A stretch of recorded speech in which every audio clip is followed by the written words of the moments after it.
Muna ba o ano? Ayan! Grabe na to!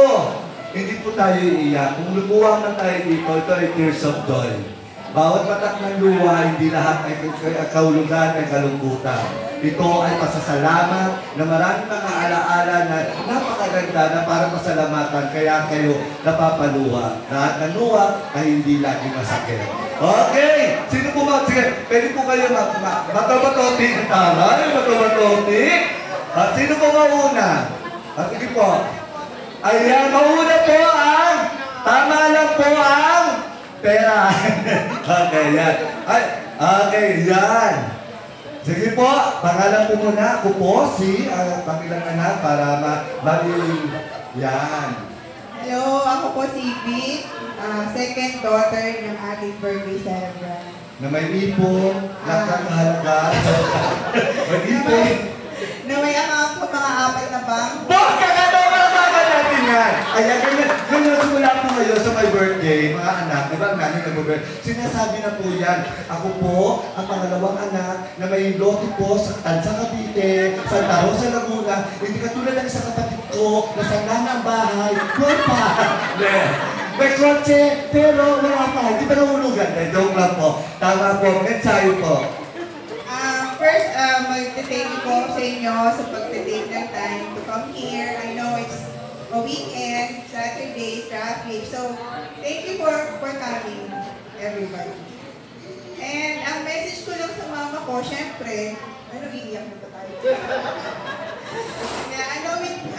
We just want to say thank you for, being a good example.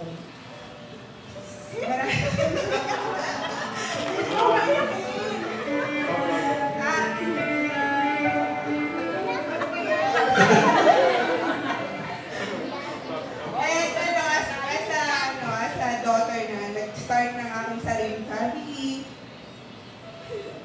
So yung example na binigay ni mama sa amin, parang so yun lang.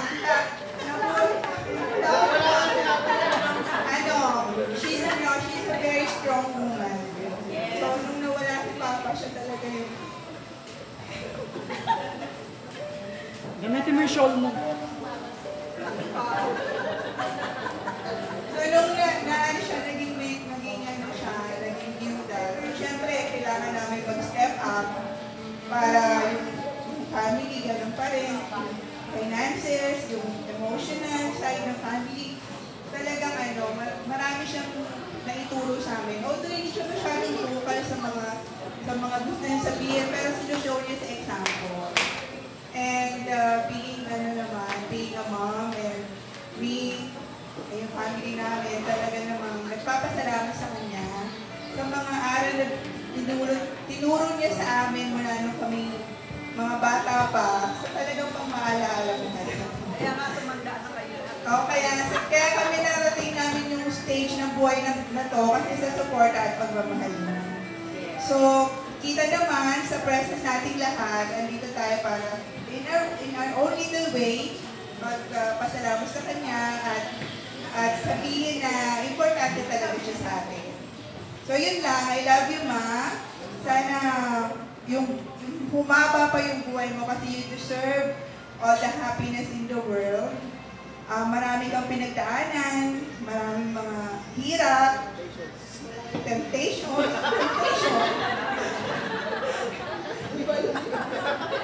Ongoing. Parang continue to be a good example to everyone.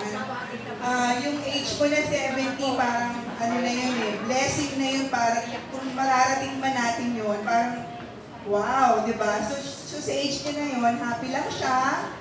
Continue that na parang light lang yung niya, tingin niya sa buhay. So sana makuha natin yun sa kanya na huwag masyadong seryosohin ng buhay. There's so much to be thankful for. Mag-bingo lang kung kaya. At sana maging parang kung ano yung nagpapasaya sa kanya, itutuloy na lang namin. So parang yun lang. Yung mga ganong supportahan na namin siya kung ano mang gusto niyang gawin sa buhay niya ngayon. So sila atin naman daw, tama talaga sinasaway ako.